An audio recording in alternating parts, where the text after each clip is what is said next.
Good afternoon. It's Friday the 19th of May, 2023. Welcome to UK Column News. I'm your host, Mike Robinson. Joining me in the studio today, well, it's Brian. Welcome to the programme, Brian. Great to be here, Mike. And as usual for a Friday, we've got Vanessa Beeley live from Damascus by video link. Now, we're going to get straight on here with the G7 because, well, Rishi Sunak has arrived in Hiroshima for the G7 meeting today. This has got to be the biggest bit of hypocrisy that we could possibly see from the 7 top global leaders, I say with ultimate sarcasm, because here they are laying wreaths to commemorate the, 140,000 people killed in the Hiroshima atomic bomb drop from the Second World War. And I just wonder, Brian, is there a single one of these that wouldn't do exactly the same again?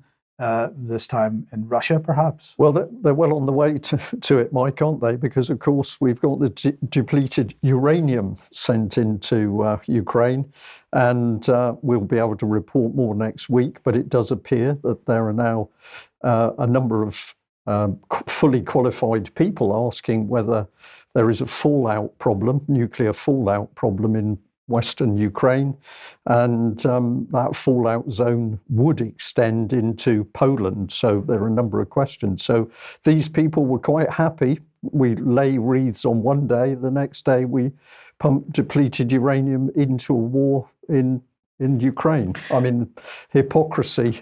Off the charts. Off the charts. So, yeah. But it is day one of the G7, and of course that means it's Zelensky Day, effectively. Now, the rumor was that Vladimir Zelensky was going to appear in person at the G7 in Hiroshima, but he's apparently decided to join by video link instead. Rishi Sunak is going to focus on, government's words here, focusing on redoubling support for Ukraine's defence in the first day of the G7 summit. But while the main task is more weapons, Rishi Sunak also going to be talking about how he's going to grow the economy. And of course, that we may view as being a mildly amusing situation, since in the same breath, he's talking about more sanctions on Russia. And my question is, how have sanctions on Russia been for Western economies so far? Pretty bad is the bad. answer. And also that we can see report after report in media, across UK and the Western world and the US saying, well, the sanctions are not working. So what is the point of this? Indeed. So let's just have a look at the latest 86 individuals and entities freezing the assets of those involved with key revenue streams is what they're saying. The package includes companies connected to theft of Ukrainian grain, and those involved in shipment of Russian energy. These are the government's words, you understand? I don't know what to say, Mike, because what have we been reading? We've been reading about deep state corruption inside Ukraine, and if that corruption is as widespread as all the investigation shows, I would assume that it would also extend into grain. Yes. Let's move on. Companies connected with Rosatom's support of Putin's military efforts are also being sanctioned. And they've also introduced a ban on Russian diamonds, as well as imports of Russian origin copper, aluminium, and nickel. Well, here's James Cleverly's response to this. It's very clever. Putin and his supporters must and will pay for their illegal invasion of Ukraine. So the British government's saying that the sanctions will remain in place until Russia has made full reparations for their invasion and the destruction in Ukraine. Before we move on, I know I'm hijacking you here a little bit, Vanessa, but you got any thoughts? No, I mean, what I find really interesting, we talked about this in last week's Extra, is the commodity block, which is kind of Russia, China, and all of the countries that are grouping themselves around Russia and China, have control, literally, of the majority of the world's resources. And yet the West is still playing this supremacy game and acting like it doesn't need any of those resources. It's quite extraordinary, actually. I mean, it's hubris beyond comprehension, particularly for civilians of those countries who are the ones who are going to suffer, of course. Couldn't agree more. So Vanessa's got the same problem. It's almost difficult to report this because it has become so mad. So clown world is being used by a number of people, and I think it's right. It is so bad now with what they say and what they do and what they claim, it's almost impossible to report it. So let's move on from Ukraine and consider China, because China is a big problem as well. And so the UK has been very proud to announce a new UK-Japan global strategic partnership. This is all about the Indo-Pacific region. This is all about China. And so they've launched what they're calling the Hiroshima Accords. This is a very big part of it, as I say, is to step up defense cooperation with Japan and uphold stability in the Indo-Pacific. Now, that follows just a couple of days ago, this from Lloyd Austin, the US Secretary of State for Defense, saying that he was telling a Senate committee that basically the United States is about to pump $500 billion worth of more weapons Taiwan's way. This is just an incredible, I suspect that, let me just check. I think that's $500 million worth of aid package in terms of military aid going to Taiwan immediately. And well, the Chinese haven't taken this very well. So this is Tai Kefei, the Chinese Ministry of National Defense spokesman, saying, "We sternly warn the United States side to earnestly abide by the One China principle and the provisions of the 3 China-US joint communiques and fulfill its commitment of not supporting Taiwan independence and stop any forms of military collusion with Taiwan." I mean, Vanessa, the outcome of this is the same types of preparation that we saw. We saw arms flowing into Ukraine years before the Ukraine conflict began. We're being set up for a fall here. I'm talking about the West by just continuing to build the situation at Taiwan to the point that it's going to break. Well, and also there's this constant reliance on kind of festering divisions, whereas in reality, Taiwan, the majority are Chinese origin. So the West is effectively fomenting any divisions, just as in Iran, it's manipulating people into thinking that they're badly off, when in reality, Iran has all the resources it needs. People have subsidized gas, electricity, fuel, etc. Right? So this is the power of Western mind manipulation, and it's very frightening. And it's exactly what happened in Syria. Of course, the weapons were flowing in to Turkey, to Jordan, from Libya in particular, even before we knew that. We knew that it was starting to be fermented back in 2009.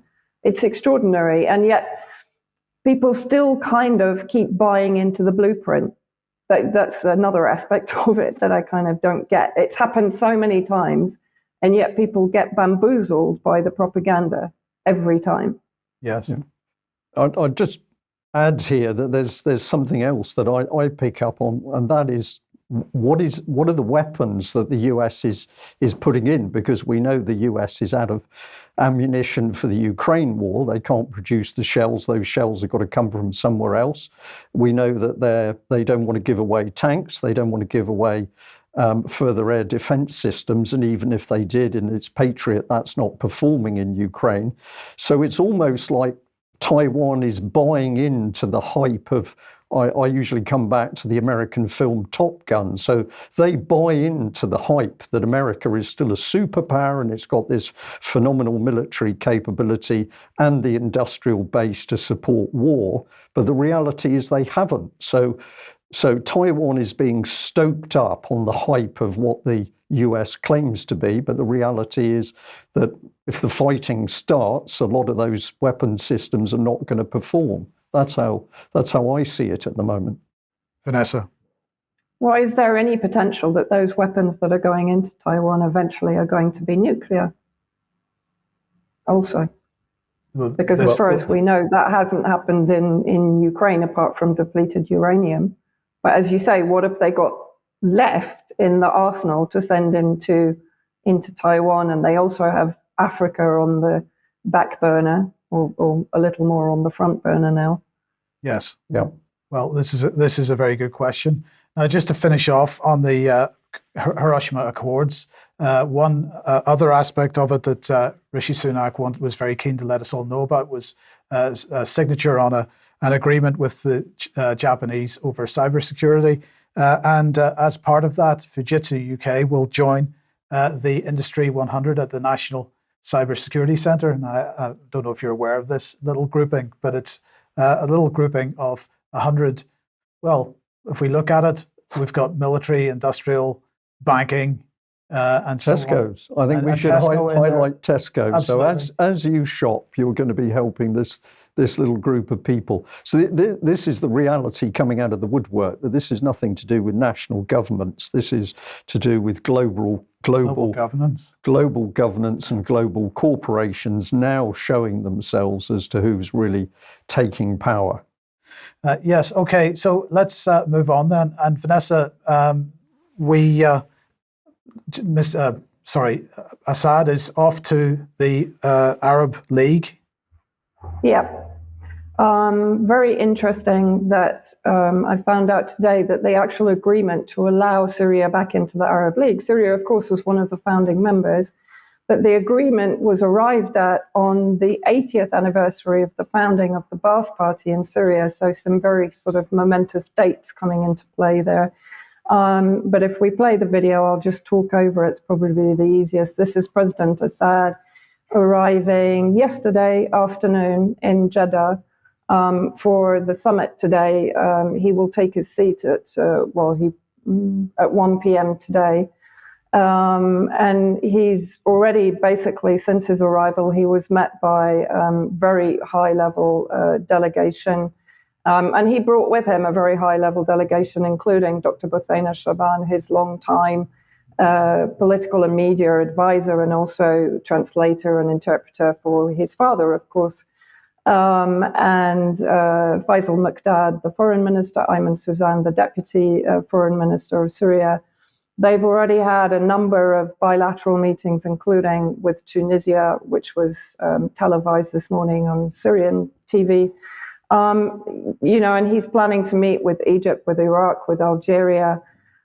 Extraordinary times that 12 years ago, many of the attendees today were telling Western media in particular and Western governments that Assad's days were numbered and that he would be gone in a matter of months. Because, of course, many of the attendees, including Saudi Arabia, Qatar, etc., were funding the armed incursion, the terrorist groups that attempted to destabilize Syria and overthrow the government. So, this is a momentous day for all of Syria. It's a victory. There's still a long way to go to, let's say, ensure that economic stability and security returns to the country. But symbolically, as I said, this is quite extraordinary. Assad and Syria is back on the world stage.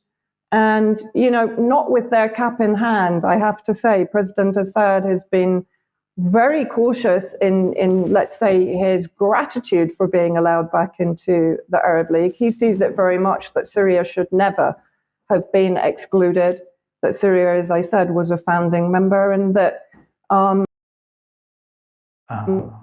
league itself is lacking in cohesion. And I think just in time we have lost Vanessa. Okay. So, well, that's very unfortunate. I think what we'll do is we'll move on through and come back to this in a second if she's able to join us. Hopefully that connection will come back. Yes. So let's move on to Ukraine. Okay, well, very important to do an update on Ukraine because the situation around Bakhmut, which is the key part of the battlefield at the moment, gets ever more serious. The fighting gets ever more horrible, but it's clear that Bakhmut is very, very close to falling now.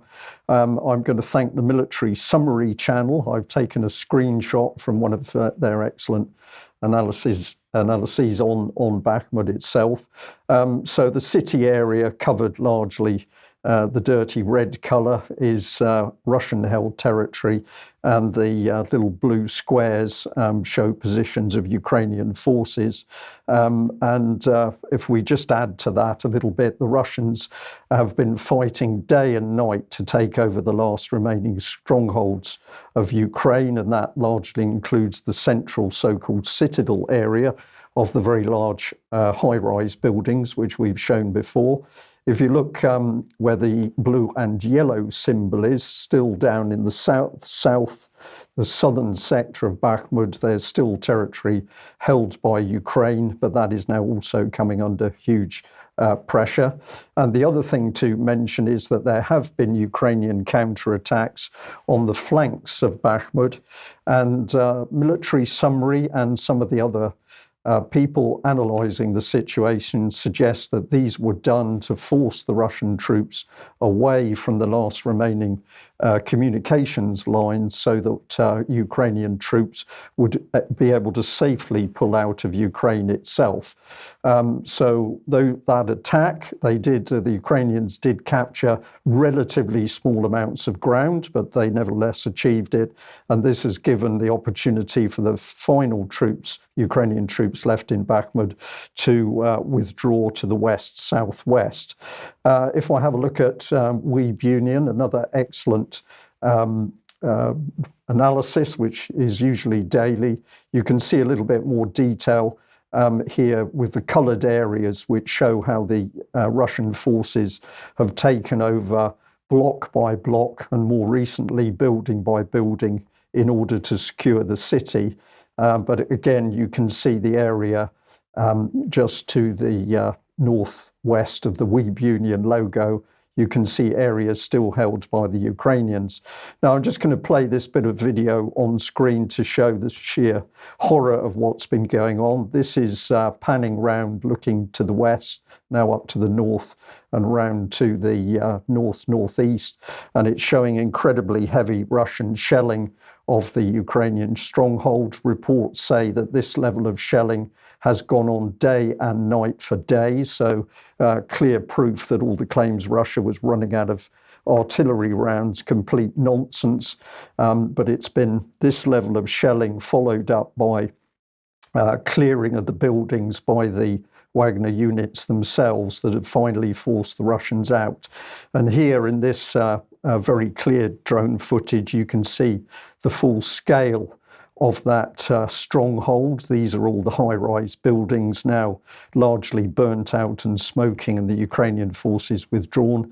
And in the foreground, you're starting to see the so-called dacha areas. These are the single-story homes, dwellings, which surrounds the various high-rise areas.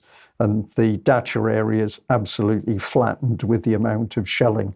So Bakhmut, we can't say has fallen because there are still Ukrainian forces in that southwestern sector of the city, but it's very clear it is not going to be long before they have to withdraw or they will simply be killed by the Russians. Meanwhile, we wait to see whether the Ukrainians do any further attacks in other parts of the Bakhmut sector or indeed in other places of the wider lines. But at the moment, it appears that most of the Ukrainian so-called counteroffensive are reconnaissance groups who take a small piece of territory and then in many cases suffer losses and have to withdraw. So it's horrible to actually watch the detailed footage because the fighting is so brutal and all of these men, some women being killed because of the West policy to keep the war going. Yes. So Vanessa has joined us again. Okay, that's fine. Vanessa, super. Glad to have you back. Sorry. No, it's okay. So continue where you left off with, just finish off what you were saying about President Assad's diplomatic efforts. Yeah, I mean, it is an extraordinary event. It does represent a huge victory for Syria, for the Syrian people and the Syrian leadership and the allies, of course. And many of the subjects that are on the table, Syria will take a very active part in. Sudan is going to be discussed. Gaza, of course, the escalation and tension there between Israel and Gaza and in the occupied territories also. Speaking about preventing Western intervention, which is an interesting subject for the Arab League to be talking about publicly or openly, particularly with regional drought, which of course in my view is being heavily manipulated by Turkey in which country the origin of much of the water supply for Iraq and Syria comes from, and Lebanon, actually. Yeah, momentous event, something that all Syrians here are celebrating enormously, and a very big slap in the face for the West to see these images. Okay, thank you for that. Now, let's move on to Turkey then. And of course, the Turkish elections have just finished. Who won? Well, neither of them at the moment. It goes forward to the second round because I think Erdogan finished up with a count of 49.5%, and Kılıçdaroğlu was a little bit below that. So if they don't top the 50%, then they can't win the first round. They have to go on to the next round, which will be on the 28th. But what is really interesting for me is how the media has quickly flip-flopped to, oh, well, maybe we'll have to accept Erdogan back again. Why is that happening? Because the parliamentary elections were held on the same day as the election. And the AKP party, Erdogan's party, actually has a majority in parliament. So the likelihood of the CHP coalition, which of course was very much manufactured by the West, as Biden said back in 2020, that he would try to bring the opposition to power through one way or another through political means. It means that on the 28th, it's unlikely that people will want a party in power that doesn't have a parliamentary majority. Now, this article in Politico rather reflects how Western media is changing its attitude, as I said, rather reluctantly, to accepting that Erdogan is going to be back in power. And let's have a look at what the author actually says. So she basically says Europe needs to find ways of seeking partnerships in which it offers value to its interlocutors while expecting something equally tangible in return. She talks about the transactional relationship between Turkey and the EU. And so she says they should do so pragmatically, but not transactionally, as it has done so far with Erdogan's Turkey. Of course, the EU has been in a long-standing battle over the control of refugees, particularly from Syria.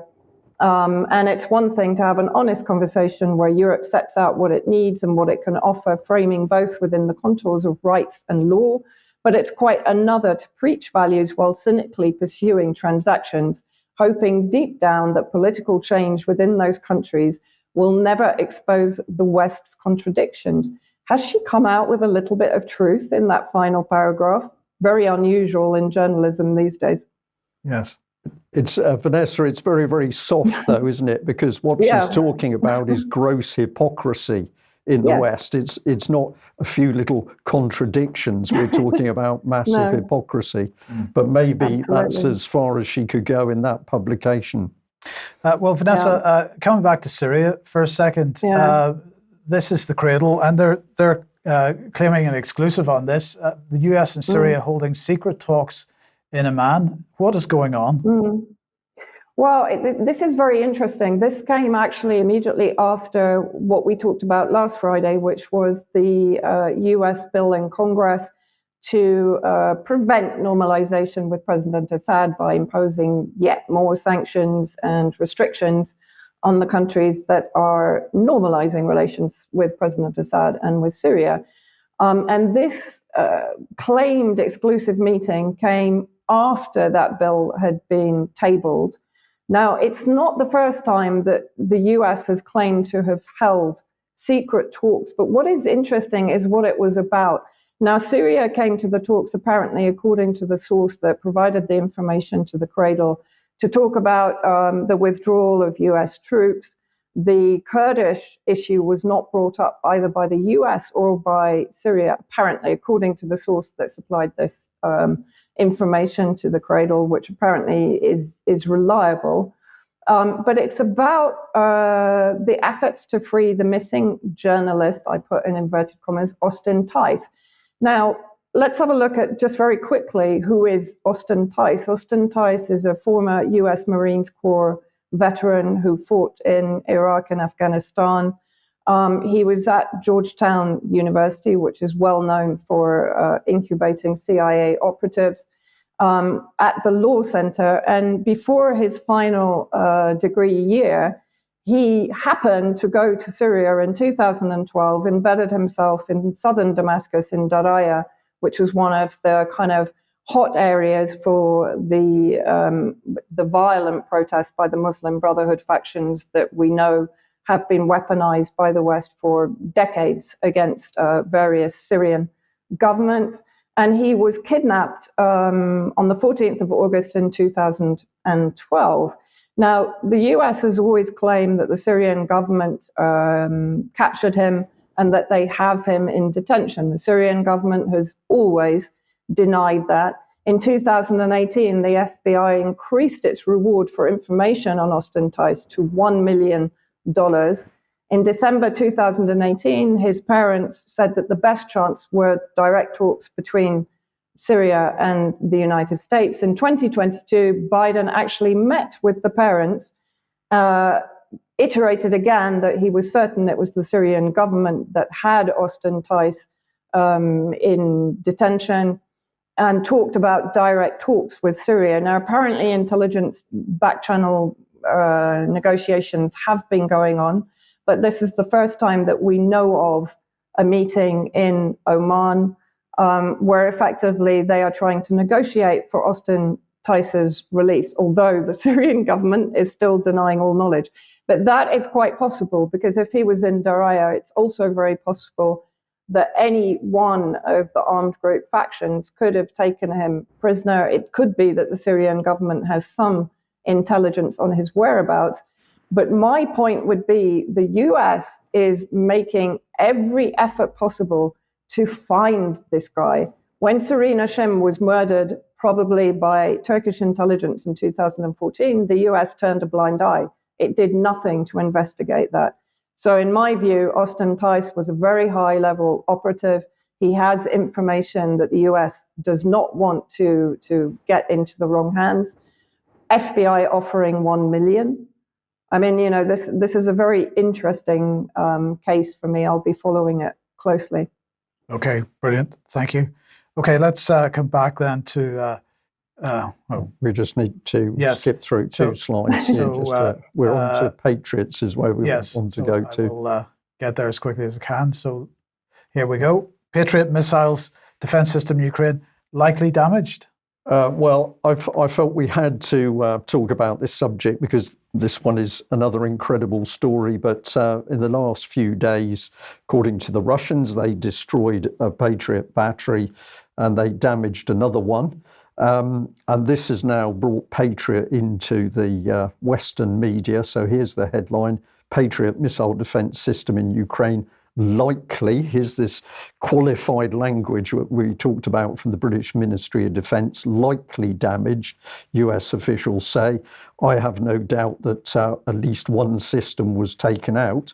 But we've now got Patriot being claimed as a wonder weapon, even though it failed. Now, I've got a little bit of video, which I'll try and play in slide here. Difficult to get much. This is from Hindustan Times. But have a look at the missiles going off. This is supposed to be Kiev. This is like Guy Fawkes Night. This is like fire the fireworks. But in fact, what we're supposed to be seeing is a comprehensive missile defense system working. But we've got Patriot missiles being fired off literally as if they were fireworks. And then the Ukrainians making this bizarre claim that they're now shooting down Russian hypersonic missiles. I'm going to say, in my slightly old, but I think I'm allowed to say qualified opinion in some areas, this cannot be true. This is nonsense. But of course, what the West and the US would have us believe at the moment is that Patriot is this all-singing, fantastic system. So if I bring Reuters back on screen here, this one of their articles: can Ukraine use Patriot defense systems to knock out Russian hypersonic missiles? And this is an article which has been forced into being by the Ukrainian Defense Ministry and the military, claiming to have shot down a hypersonic missile. But if you read this article, it's incredibly carefully worded so that it doesn't answer its own question. There are words on the page, there are sentences, there's text, there's paragraphs, but when you read it, it does not answer the question as to whether Ukraine actually shot down a hypersonic missile. And the reason for that, in my mind, is very clear, because this is simply not credible. And what we need to remember is that the Patriot system is old. It was updated. But how old are we talking about? Well, it was originally designed somewhere in the late 60s, and then really came into being with its inherent radar system in the mid-80s. So we're going back to my time in the Cold War. This is not new technology, which supposedly we're being led to believe is dealing with the latest Russian hypersonic missiles. This can't be true. Why would there be claims about this? Well, basically because these are wonder weapons, which we're constantly being told are going to change the battle. But the reality is that they're not performing on the battlefield. So I'll just bring in literally in the background. Here's the BBC talking about Kiev having shot down Russian hypersonic missiles. We got another report from the Metro with some nice pictures of the fireworks, but these are simply not credible. So it's going to be interesting to see where this goes now, the Patriot story. And the next wonder weapon for the West, Is William Hague? well, is it William Hague or is it the F-16? Let's have a look at this little clip where he's being interviewed by the Times. I think they should get jets, but that's not going to be a decisive thing in the coming months. That's an important thing for a longer war, that is depressingly the most likely thing to happen. There's a picture on the front page of the Times, of course. I'll get you more jets, Sunak tells Zelensky. It's quite a confusing picture, really, about fighter jets, F-16s, Typhoons, and all the rest of it. What actual difference and what's the timescale, really, for any kind of additional support from the West, including Britain? But, William, in your column today, you say shock tactics, well, this is the headline on it, shock tactics may be the key to Putin's downfall. And you kind of list all the strange mistakes and missteps, actually, that Vladimir Putin has made at the beginning and throughout the war. Do those shock tactics involve jets to Ukraine? Well, not immediately, because it takes a long time to put that in place, really. And what I was writing about there is what might happen in the next few months. I was really drawing attention to generalship, really. I think an under-discussed thing. There's been really incompetent military leadership on the Russian side and very good leadership on the Ukrainian side, and this is giving them an opportunity now. Jets, though, are for the longest term. You don't suddenly magic up some jets, because you have to train the pilots, you have to have somewhere for them to be based. You have to have all the air defense systems around them. It's complicated. We can't, as President Zelensky has accepted, we can't send out Typhoon jets. They need runways. They fly at the wrong altitude for it. They need a lot of maintenance. But we have been talking about jets for a long time. It feels that way. Well, and remember that some countries, including the UK, have started a while ago training pilots. So they have been doing it's not that nothing has been happening, but you really, to get jets to be part of the Ukraine war effort, they really have to be F-16s or the Gripen fighters of Sweden, but there aren't many of those. Those would be ideal because they can take off in a very small space. So it has to be one of those. And I think they should get jets, but that's not going to be a decisive thing in the coming months. That's an important thing for a longer war, that is depressingly the most likely thing to happen. But the chance to end the war quickly is through a military shock of the sort that I was describing and referring to some historical examples in my column today. So what planet is he on? But what's he talking about, a military shock? Is he talking about something bigger than we've seen so far? What is he talking about? Nuclear weapons? Precisely. I do not know. This man's been dragged up by the Times, because presumably they know they can't put Tony Blair on because the public simply laughs. He is there talking about generalship on the battlefield. William Hague. This whole report is not credible. on one hand, he's saying, well, of course, the Western aircraft can't fly in the battle zone because there's too much maintenance. They can't fly if there's any debris on the airfield they're going to use. So no, they're really not going to go in there. Russians are shooting down the Ukrainian Air Force on a daily basis. The little planes left now are not doing anything. So this is hype around the fact that F-16, pure hype. And this is the best the Times can do, Mike. I just find these reports incredible because they are, what are they? Propaganda. Total propaganda. But in the meantime, let's get some more propaganda. Jens Stoltenberg speaking a couple of days ago on stage with Anders Fogh Rasmussen, his predecessor. But he made a comment about Article 5. Let's just have a listen. We don't know how this war will end, but what we do know is that when it ends, it is extremely important that we are able to prevent history from repeating itself, meaning that we need to ensure that the pattern we have seen of Russian aggression against neighbors in Georgia in 2008, Crimea in 2014, later on Russia moving into eastern Donbass, and then the full-fledged invasion last year, this has to stop. And the only way to ensure that that stops is partly to ensure that Ukraine has the military strength to deter and defend against further aggression from Russia, but also to find some kind of framework to prevent Russia from, or President Putin from, continue to chip away at European security. Exactly what kind of framework, I cannot tell you now. What I can say is that if NATO allies, and especially, of course, the big ones, starts to issue security guarantees bilaterally to Ukraine, we are very close to Article 5.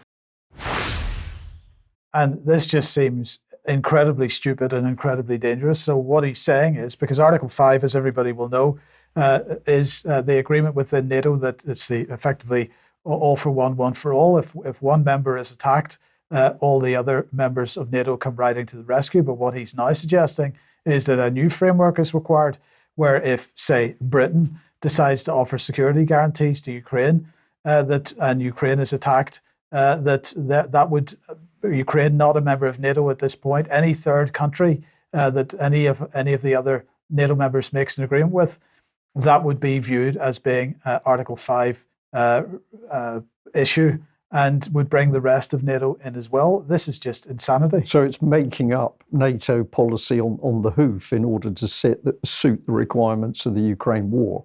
Yes. So look, Vanessa, you wanted to bring this on screen, and I think it's absolutely right, because the criticism of Russia is insane in the context of the West's post 9/11 wars, and the Watson Institute here at Brown University having a look at indirect deaths as a result of those wars. Yeah, absolutely. I mean, I recommend that everybody goes and reads the report. Personally, of course, I don't think it goes far enough, but it's a very good start. It doesn't attribute any blame. Of course, I would argue that every single one of these indirect war deaths is a direct result of the kind of hybrid warfare that the West has been waging against various countries since 9/11. And here they list the various indirect war deaths: economic collapse and food insecurity. Well, that would come under the sanctions umbrella, and the devastation of infrastructure, deliberate devastation of civilian infrastructure, public services and health infrastructure destruction. Well, I will take the example of Syria, and that the terrorists from day one were deliberately destroying all of Syria's civilian infrastructure, including electricity, water supply, etc. Environmental contamination. Well, in the report, as it mentions, 2,000 tons of depleted uranium in Iraq alone. In Iraq and Afghanistan, toxic waste was leaching from the various US bases, probably also is happening here in Syria. Open air incinerators where they destroyed the detritus of war, where they burned tanks and redundant weapons, ammunition, etc. They often called them burn pits, which contaminated the air, the ground, water, waterways, and led to serious health problems, respiratory cancer, and the very well-reported birth defects in Iraq in particular. But I do think we're going to see that here in Syria in the coming years. And if you look at the introduction, the little abstract to the report, Mike, which I think is the next slide. So they talk about the war's destruction of economies, public services, infrastructure, and the environment leads to deaths that occur long after the bombs drop and grow in scale over time. That's a very important point. This report reviews the latest research to examine the causal pathways that have led to an estimated 3.6 to 3.7 million indirect deaths in post 9/11 war zones, including Afghanistan, Pakistan, Iraq, Syria, and Yemen, and I would say also now Ukraine, although obviously the documentation is not there yet. The total death toll in these war zones could be at least 4.5 to 4.6 million and counting, though the precise mortality figure remains unknown. Some people were killed in the fighting, but far more, especially children, have been killed by the reverberating effects of war, such as the spread of disease. And again, I'll take from the report, Syria, there is 15 million tons, let that sink in, of debris in Aleppo alone, in the city of Aleppo, 5.5 million in Homs. Unexploded ordnance, up to 15% of NATO weapons or US, UK weapons fail to explode on impact. In Afghanistan in 2021, 160 people per month, 79% children were dying from unexploded ordnance. 1,700 square kilometers of Afghanistan land is contaminated by unexploded ordnance. That's just some of the facts and figures from this report, but it is horrifying. And as you said, Mike, the sheer hypocrisy of the West laying wreaths at the memorial to Hiroshima. And also interesting, in 2014, the World Health Organization tried very hard to downplay the after effects of war and the deaths and the birth defects and the respiratory problems, the rising cancer that came as a result of the ordnance used in these countries. So there you have the WHO, even back in 2014, trying to downplay what is also, in my view, the greatest contributor to any climate issues in the world today, which is the military-industrial complex. Yes, okay. Thank you. Now, I don't want to get into much depth on this next story on this particular program. We want to look at this issue a bit more in the future, but I just wanted to bring Neil Holland on screen, who's the UK ambassador to the OSCE, and he was speaking yesterday at the OSCE, saying that since Russia illegally annexed Crimea in 2014, the Crimean Tatars have endured a ruthless campaign of persecution for simply existing in their homeland. And he mentioned one victim of this brutal discriminatory oppression, as he called it, Leni Umarova, a 25-year-old Crimean Tatar, who he said had been, Russia guards arrested her, interrogated her for having a Ukrainian passport, looked through her phone and discovered her support for Ukraine. She was arrested in December 2022, according to him, after returning to Crimea to take care of her seriously ill father. And then he went on to say that when she was eventually released, 4 men were waiting for her. They grabbed her, put a bag over her head, left her in an unfamiliar district of Moscow, because she was eventually taken to Moscow, and then was immediately detained by the police and has not been released. And now she faces an additional charge of espionage and found guilty. If found guilty, she faces 20 years in prison. Well, this is what TASS had to say about the arrest. And they said that the court has arrested a native of Crimea on charges of treason. And that they're saying that she attempted to enter Crimea via Georgia, and that she was then detained by Russian border guards and basically was found guilty of violating the rules for crossing the Russian border, and spent the next 3 months in detention at the Center for Temporary Detention of Foreigners. And then after being released from there, she was again detained and brought to Moscow on charges of high treason. So that's what she's facing.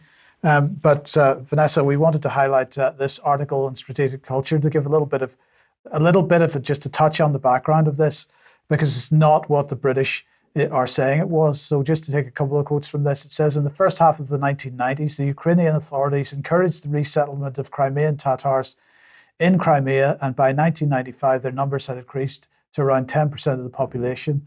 At the same time, Kiev tried to nip Turkey's influence in the bud on Crimean Tatars.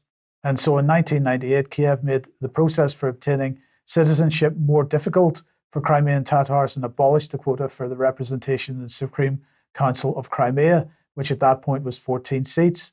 In response, the Tatar activists blocked the motorways and railway on the eve of the parliamentary elections in Crimea and demanded 25 seats in the Crimean parliament instead of 14. Skirmishes began with the police, and Kiev sent tanks to Crimea. In the elections, the Tatars did not get a single one of the 100 seats in Crimea's legislative body. So what the story that's actually coming out here is that, in fact, it was the Kiev regime up until 2014 that were giving the Crimean Tatars quite a hard time.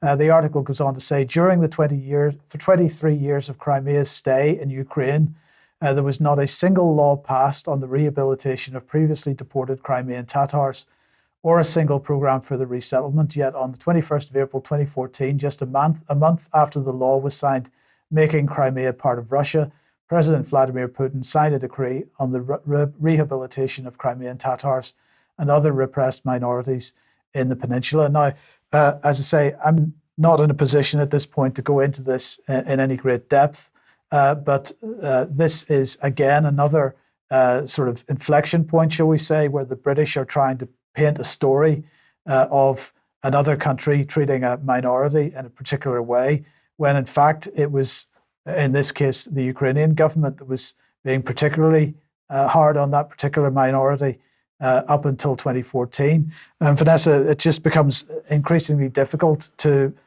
believe a word that comes out of the mouths of any British representative.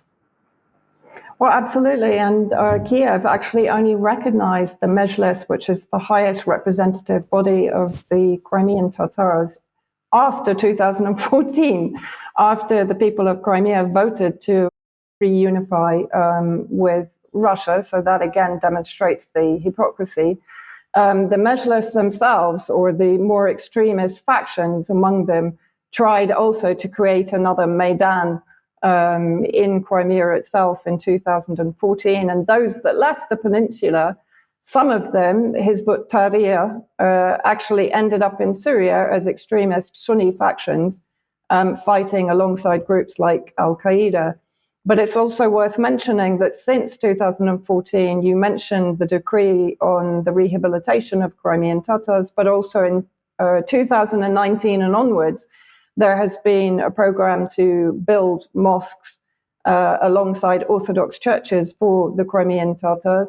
The official language is one of the three official, it's recognized as one of the three official languages in Crimea, the others being Russian and Ukraine.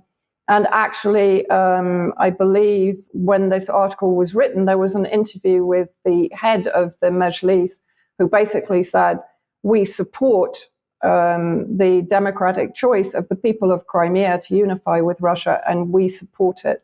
So, yeah, you know, I mean, what can I say? We see this time and time again, the Uyghurs in Xinjiang province, the so-called rebels in Syria. It's endless. And yes, we shouldn't believe a word that comes out of the mouths of our officials, EU officials, US officials here on. Sorry, the same kind of playbook at work there.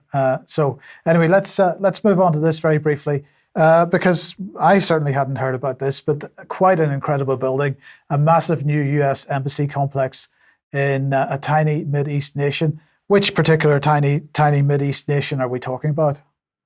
Well, we're talking about, this is in Beirut, which might actually it certainly shocked me when somebody sent me these details yesterday. Quite extraordinary. It covers an area of 43 acres. It immediately reminded me of the Green Zone in Iraq, which of course was again another massive military intelligence complex under the control of the US, under the so-called auspices of the embassy. Lebanon is a country of a 6 million population. It's a tiny country. It's not at war with the US. And yet the US is building, as I said, over 43 acres, costing, well, it was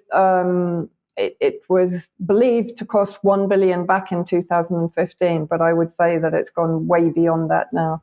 Also worth noting that last month it was 40 years since the 1983 suicide bombing of the US embassy in Beirut. But if we just move on, Mike, is there a couple of, I think, because I picked up a couple of tweets from people, some of them Lebanese, some not, but let's just have a quick look. Let's just call it for what it is. It's a military battle station, a forward operation base from where the biggest terrorist organization in the world can plot and execute their terror operations. A massive new US embassy complex in a tiny Middle East nation is raising eyebrows. Lebanese on Twitter are wondering why the US has such a large embassy in their capital. The new diplomatic complex in the suburbs of Beirut is 2.5 times the size of the site on which the White House stands. In its place, 21 football fields could be placed, just to give some kind of idea of the size of this. And here, the US Embassy Fortress in Kiev on the left, and on the right, the new US Embassy compound in Beirut, Lebanon. Lebanon didn't allow foreign military bases on its soil, so the US is building this thing. And he then repeats the size of 21 soccer fields in a country where 80% are below any kind of poverty line. I did actually speak to somebody yesterday here in Syria about this, and he said for sure it's to do with Syria. It's not to do with Lebanon particularly. It's to do with putting further pressure on Syria in the future. And of course, the UK has been erecting military watchtowers on the border between Lebanon and Syria. Shamin Nawani, I just had to bring this up because I thought it was quite amusing. So the US Embassy in Beirut is holding an international day against homophobia, transphobia, and biphobia. Actually, I don't know what Ida Hobbit is, but she pointed out the US Embassy in Beirut, which has driven the economic collapse of Lebanon and holds the nation's political class hostage, preaches about woke SH1T to a country busy looking for its next meal. I think that pretty much encapsulates everything that's going on. And this was a tweet that Camille Otrekshi, a Syrian analyst, put out yesterday with a picture of the embassy. Obviously, the US is going to be claiming that it's housing nothing but diplomats. I'm quite sure that we could happily speculate that's not true either. Yes. I'll just throw one thing in here. When I looked at the picture of those buildings on top of that little peak, I saw the snake. It was very obvious to me. I'll leave it to our viewers to have a look at those buildings and see if they can see what I saw. But I'll just throw that little comment in. Okay, if you like what the UK Column does, you'd like to support us, please head over to community.ukcolumn.org. There are options to help us out there. Your assistance will be very much needed and appreciated. You could pick something up at the UK Column shop, but please do share material you find on the various platforms, especially ukcolumn.org and ukcolumnextracts.co.uk. I just want to briefly mention that yesterday's interview with Thomas Binder is on the website at the moment. Dr. Thomas Binder, Corona Insanity, a remarkable story from a remarkable doctor, is the title. And we did have one comment. We had quite a lot of comment about this, but I wanted to focus on this one. Dear all, I just have to say that yesterday's interview with Debbie and Dr. Binder sums up all the UK Column stands for: professional sharing information so that most can understand and absorb, and compassionate. I'm sure that there are many more appropriate words that others would use. I nearly shed a tear. So I think that's a very nice sentiment. So thank you very much for that. Indeed. Well, let's also a big thank you to the Public Child Protection Wales team, which were up in Westminster on Wednesday. This is a lovely photograph which Louise Collins sent through to the column, showing all the people present. And I'm told that they were particularly, PCP Wales team were particularly pleased with engagement, the amount of engagement with the public. So many people stopping to ask what it was all about, and many people of the public shocked when they were shown the real material about what's being taught to the children. So brilliant effort. And just a reminder, this was the fundraiser on Monday, 88,027. Mike did mention, you mentioned this at the time, but I wanted to put it back up because Nigel Cocaine there had donated £50, and this is one of the UK column viewers that's come in to help. This is where we are now, and it's obvious that we've still got UK column viewers who are wading into support. So I want to say a really big thank you, and to anybody who hasn't supported the Welsh team, please would you consider doing it, because they need to get to that 100,000 target. A reminder that tonight at 7 p.m. we will be hosting an expose of the World Health Organization entitled Who Do You Think You Are? So Catherine Austin-Fitz will be the chair of that. Wolfgang Wodarg, David Bell, Sylvia Berendt, Philip Cruz, James Roguski, and Meryl Nass will be presenting. I would encourage everybody to get along and watch that. Usual place is 7 p.m. UK time, ukcolumn.org/live, and it'll also be on the members' live page as well. And we also say we're very encouraged by people who are coming along to the UK column to help get their information out and about. It's a sign of trust in the UK column, and it's a very big compliment for us. So we'd like to echo back. Thank you very much. Well, can we trust our politicians? Can we? Let's have a look at the great Rees-Mogg speaking to camera about language. Words are the scaffolding of action. They have a power within them. They end up determining how we lead our lives. And that's why it's quite important that the Green fanatics have had a go at the Brecon Beacons. It's about control. Nobody in their right mind, until yesterday, thought that the beacon in Brecon Beacons was anything to do with climate change. It wouldn't have crossed anybody's mind. They didn't think about a beacon with coal on it spewing out dirty fumes. They thought the Brecon Beacons were a beautiful place that they could go and visit. But control of language is the precursor of state control of thought. If you control what people say, the way they formulate their ideas, then you begin to control what they think, and you begin to control what they do. And this is why it's so important, and it colours the political debate. And over the last 20 or 30 years, our political debate has effectively been controlled by the left, who have become the arbiters of language, what you can and you can't say. Now, I hope with Brecon Beacon that they have overreached themselves and made people realise how ridiculous this is, and that we will push back. Those of us who believe that language should be used properly will push back and use it to its full extent, so that we don't get any more NHS inclusivity guides, which don't allow you to assume that somebody is a man or a woman. You've got to find out first, or expect a man to say that he's not pregnant when it's perfectly obvious that a man is not going to be pregnant, or that you call alcohol misusers rather than alcoholics, and you don't define drug addicts, or you don't tell people who are fat that they're fat.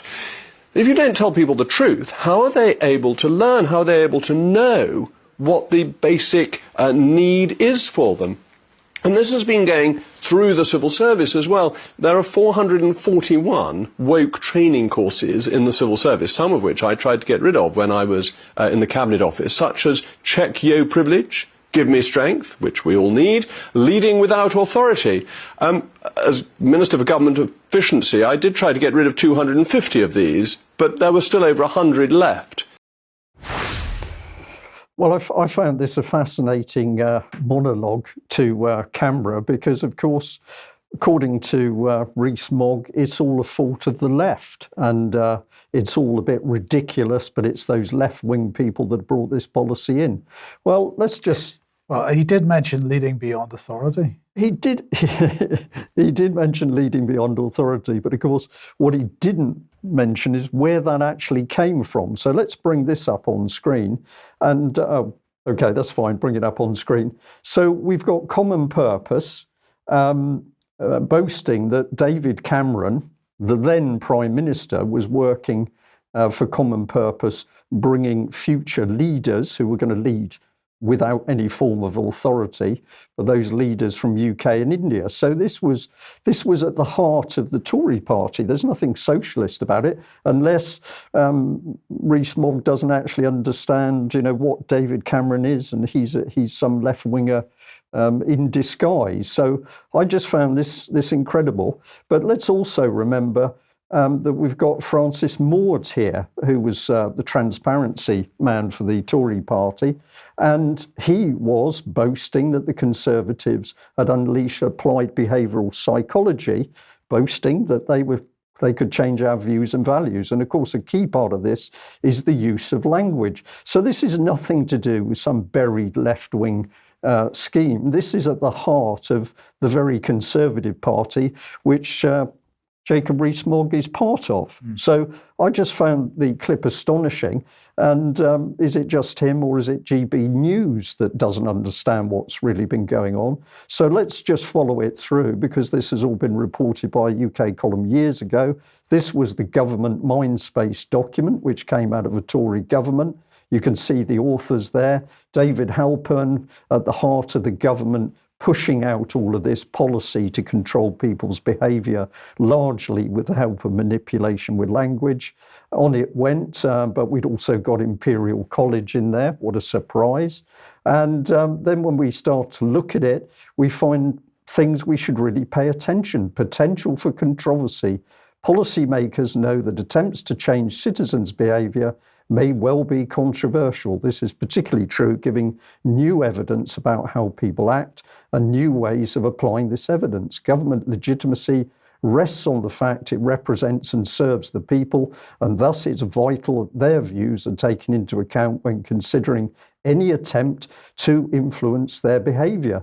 So this is amazing stuff. Where are we really getting to? The fact that behaviour's changed, you don't know that it's happened, or if you realise the government's changed your behaviour, you don't know how it was done. This is all Conservative Party, and I find it very, very difficult to believe that that highly educated, well-spoken gentleman, Jacob Rees-Mogg, didn't know this was going on.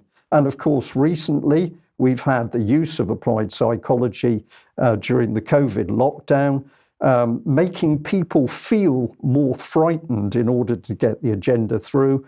That included hard-hitting emotional messaging. That is manipulation of language in order to get government policy through. This is nothing to do with Labour. This is at the heart of the Tory party. So what is Rees-Mogg up to? I'll just remind people that well-known columnists, so Peter Hitchens here back in 22, he said he hated the word lockdown because it didn't seem to be fitting to describe free people in a free country. But then he went on to say, we're no longer such people or such a country.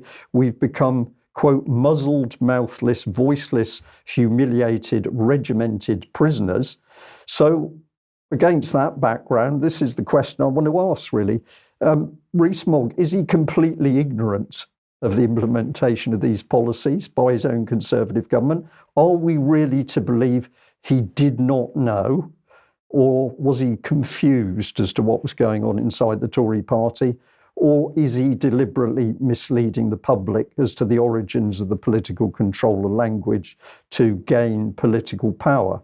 My personal opinion is that it's the last of those. He fully knows where this policy comes from, but we're going to have to lead it to the audience to decide, what it's actually about. Now let's look at the second part of that clip, where he starts to talk about what we can do about it.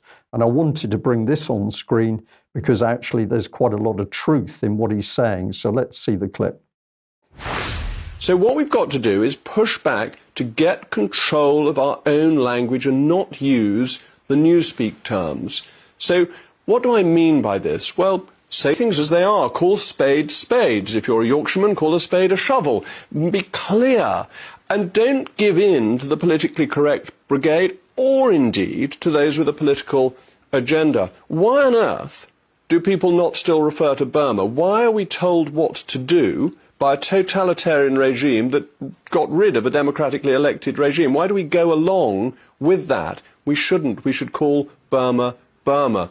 We should use proper English words such as chairman and spokesman. We shouldn't refer to somebody who is chairing a meeting as the chair. A chair is a piece of furniture, not an individual. Because language matters. Once you lose the language, you lose the thought, you lose the action, you are controlled. And the left have been brilliantly clever about this and about getting control of the way we think to get their message across, because once you decide what people are allowed to say, soon or later, you decide what they're going to do.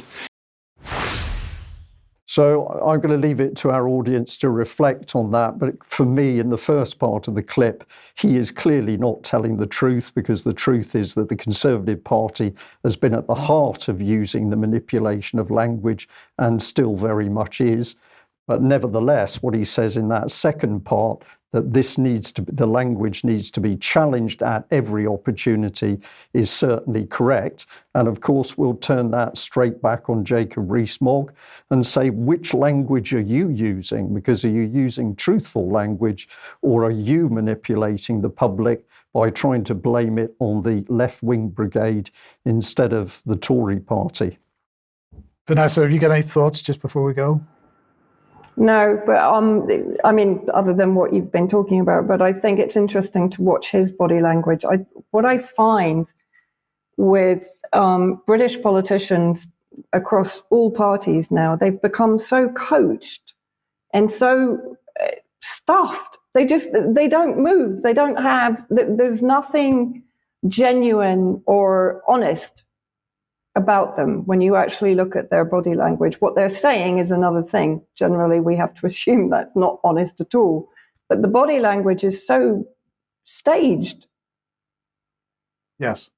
Yeah. Yeah. Anyway, well, we can do more on this, Vanessa, but of course, the application of this totally evil psychology has been fully used on our own politicians, and of course many of them do not realise what's been done to them.